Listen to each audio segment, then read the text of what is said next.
Genghis Khan and the Economics of Empire, Trade, Trust, and the Silk Road. 1. War wasn't enough. Genghis Khan's empire was not sustained by slaughter alone. While horsemen and fire made headlines, trade routes kept the empire intact. The Silk Road, once fragmented and perilous, was consolidated into a commercial superhighway. Armies took territory, but caravans held it. The Khan understood that merchants feared uncertainty more than taxes, so he offered something revolutionary: protection. Bandits were executed, toll collectors annihilated, and caravans given safe passage under imperial banners. Footnote: Security of trade routes transformed conquest into sustained empire. 2. The Pax Mongolica. The Mongols produced the 13th century's strangest paradox: the world's bloodiest warriors created the safest roads. The Pax Mongolica enabled Venetian merchants to reach China without fear, giving rise to accounts such as Marco Polo's. Markets boomed in Samarkand and Bukhara, showcasing Chinese silk beside Persian rugs and Venetian glass. For a brief century, Eurasia functioned as an integrated marketplace. Footnote: The Pax Mongolica institutionalized trade security, creating an unprecedented commercial era. 3. Financial engineering on horseback. Mongol administration standardized weights and measures, expanded paper currency under Kublai Khan, and built yam posts, relay stations providing food, fresh horses, and surveillance. The courier system allowed messages to travel hundreds of miles in a day, a medieval FedEx enforced by spears. Minority merchants, operating through or two partnerships, received capital and protection to move goods efficiently.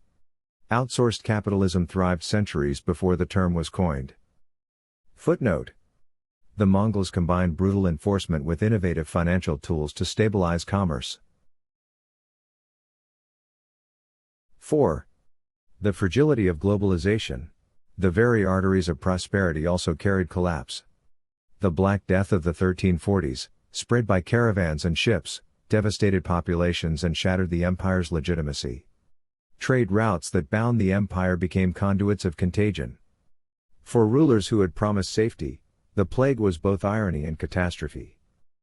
Footnote: The Silk Road amplified both prosperity and pandemic, exposing systemic fragility. 5. Lessons for modern empires. After fragmentation, successors continued to prioritize commerce, and Europe absorbed the lesson: control trade, control power. The Ottoman chokehold on Mediterranean trade sparked Columbus and Vasco da Gama's voyages. Modern supply chains are merely silk roads with Wi-Fi, and choke points like Suez and Malacca are guarded as fiercely as desert passes once were.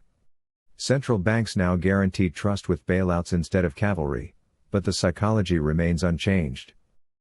Footnote: Trade routes, ancient or modern, remain the foundation of power projection.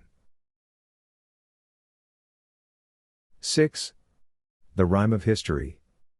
The Mongols showed that money is trust, that wealth without resilience is fragility, and that trade both empowers and imperils. The empire's fall illustrates the danger of overconfidence in seemingly secure systems. For the present day, the questions remain familiar: if routes fail, do assets endure? If inflation erodes value, what survives? History doesn't repeat, but the rhyme is clear: break the lines of commerce, and even the mightiest fall. Footnote: The Mongol Empire's legacy underscores that trade is both the lifeblood and Achilles heel of global systems.